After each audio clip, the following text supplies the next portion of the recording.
Quand les pompiers font un concours de prise en charge de victimes de la route, on appelle ça l'Extraction Challenge, une sorte de championnat auquel participent 20 équipes françaises et 4 internationales tout le week-end à Saint-Quentin-en-Yvelines. L'occasion d'échanger et de faire progresser leurs pratiques. Un reportage Emmanuel Charret et Minane Poyer. Des situations de secours en extrême urgence et un temps limité pour sauver la victime. Le challenge Extraction réunit 24 équipes de sapeurs-pompiers. Elles s'affrontent sur cette scène d'accident de la route.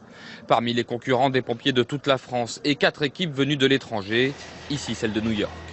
Bernard, lui, c'est le leader de la sélection des Yvelines. Ils font le tour des véhicules et en fait ils prennent en charge tous les dangers qu'il peut y avoir. Durant le secours, c'est lui qui donnera les ordres. Alors en attendant son tour, il repère. Ça permet de prendre des petites notes et de faire une petite autocritique aussi sur les choses que nous on n'aurait peut-être pas faites comme ça ou faites pareil. Avec ses collègues, pompiers professionnels ou volontaires, il se prépare depuis le mois de janvier pour cette compétition. Une jeune équipe pleine d'ambition. Il y a d'autres équipes où ça fait 2, 3, 4 ans qu'ils travaillent ensemble, ou 10 pour certaines. On va dire que je suis confiant. Je pense qu'on peut faire une belle prestation. L'équipe de Bernard est prête. Place à la concentration. On va se mettre en isolement de façon à se retrouver un petit peu entre nous, à faire le point et puis à découvrir le cas sur lequel on va être évalué tout à l'heure. Quelques minutes de calme, puis c'est l'heure d'entrer en scène pour ces 6 pompiers. Ils doivent extraire une vraie personne bloquée dans le véhicule gris suite à un accident de la route. Ils ont 10 minutes et doivent surtout respecter toutes les consignes de sécurité.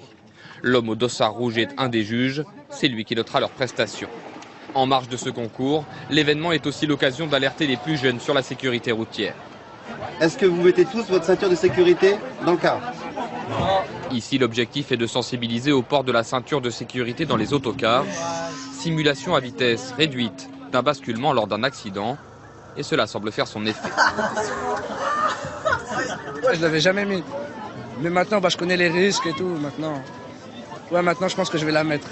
À ce jour, les statistiques annoncent 4,6% des moins de 19 ans qui s'attachent dans les cars.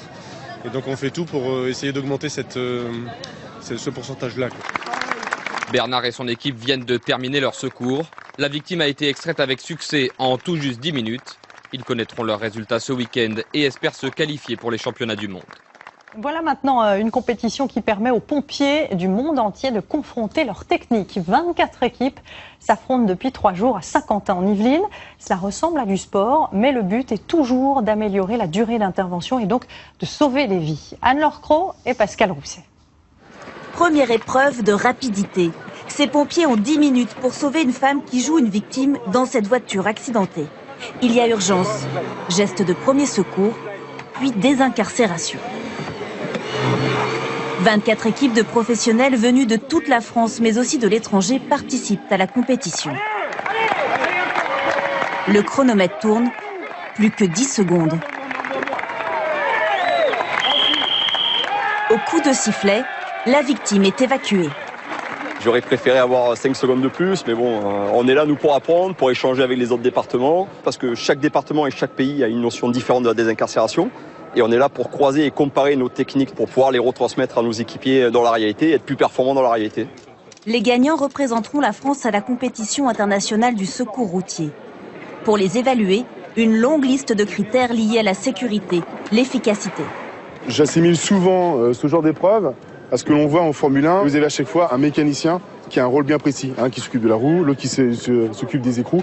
Et ben là, c'est la même chose. Vous avez des pompiers qui s'entraînent toute l'année, qui ont un rôle bien précis, au point qu'ils se connaissent tellement, qui, pour certaines choses, n'ont pas besoin de se parler. Et ça s'enchaîne très vite. Les pompiers doivent aussi avoir une bonne connaissance des véhicules. Airbags, renforts latéraux, dernière technologie. Ici, dans ce scénario, la voiture est bloquée d'un côté par un arbre, de l'autre par un bloc de béton. Madame, c'est les pompiers, on est en train de s'occuper, on va venir vous aider, d'accord? Ok. L'équipe décide alors de découper le coffre et d'écraser la banquette arrière.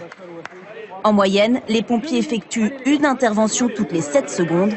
Près de 300 000 par an sont liés à des accidents de la route.